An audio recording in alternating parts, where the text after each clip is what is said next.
Today, I want to talk about how a parent communicates their expectations to their children without breeding resentment. And this can also be applicable to any personal relationship that you may have out there.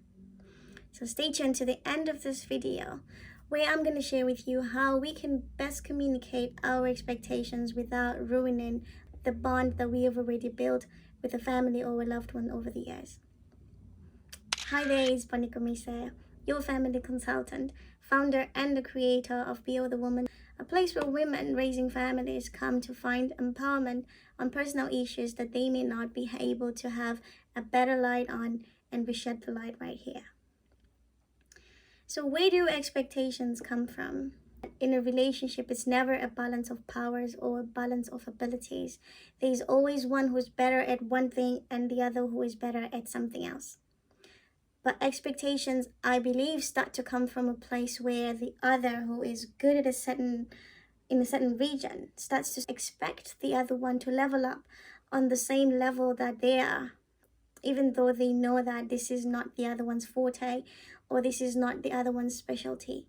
Forgetting to maximize on complementing each other is where expectation kind of starts to take its toll.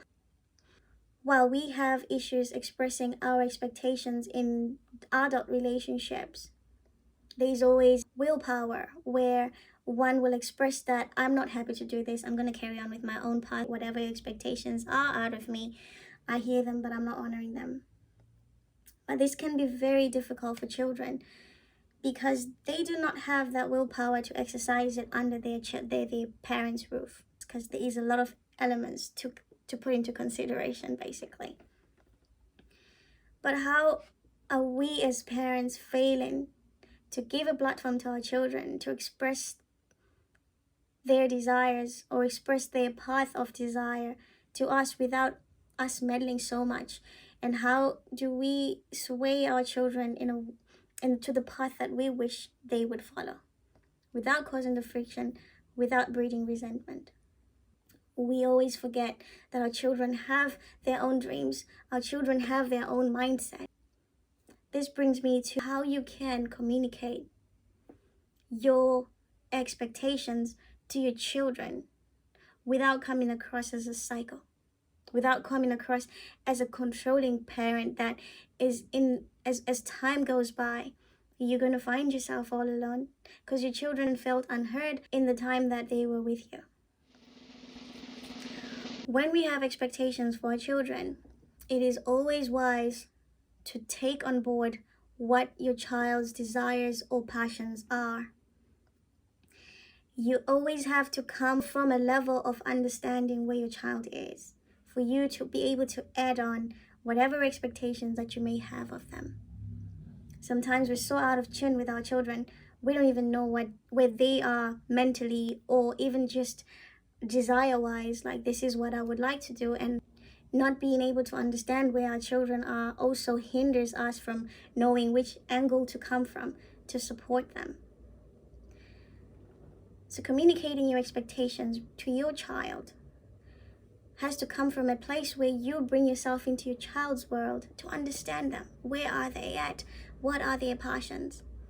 And where you feel as though your child is lagging, or where you feel as though their passions may not lead them to a good path or to a good ending, this is where you just humbly, I know it's hard for a parent to humbly speak to their child without feeling like their power is taken away from them. But when we seek to understand first, without being the one who wants to be understood, like understand where I'm coming from, I'm saying this, I'm the parent. No. You need to come from a place where you understand where your child is at, with their desires, with their wishes, with their dreams, with their fears. And then you can lead from there. Understanding where your child's desires lie is crucial, because that's how you can then curve them to a different path, or curve them or mold them into a path that they want to go, but in a healthy way that pleases you and pleases them. Seek first to understand where your child is at. Then you can add on whatever it is you want to add on But by adding on, it's not adding on from a point of having to subtract first. You are adding on because you care, you considered everything there is to lose or to gain. When they feel supported, when they feel that they have you in their corner, and they can open up not just to tell you things that they want, but to open up to your opinions and what you want for them. That is the best way to communicate your expectations without fraying the bond of a family that you have built already, by seeking to understand and then add on what it is that you want to add on. We take away our children's willpower because we feel that if we don't grasp and control everything of theirs right now, then maybe I'm never going to be able to feel like I had control over my child's life, or I had contributions over my child's life, because we want the power without understanding how that power can be harnessed, how that power can actually be used to such an advantage, where you speak your expectations on top of what you understand, without making someone feel less important, or making someone's dream feel like it's nothing, or trampling over your child's dream. That is how relationships fray. That is how relationships, bonds, or family bonds start to break, because one expects so much from the other without communicating it with consideration. Thank you so much for taking your time to listen to this video, and I hope it was a contribution that was worth your while. Go ahead and click the subscription button below and the bell for you to get the notifications of the next videos on how to build your family in the most healthy way. I will speak to you soon.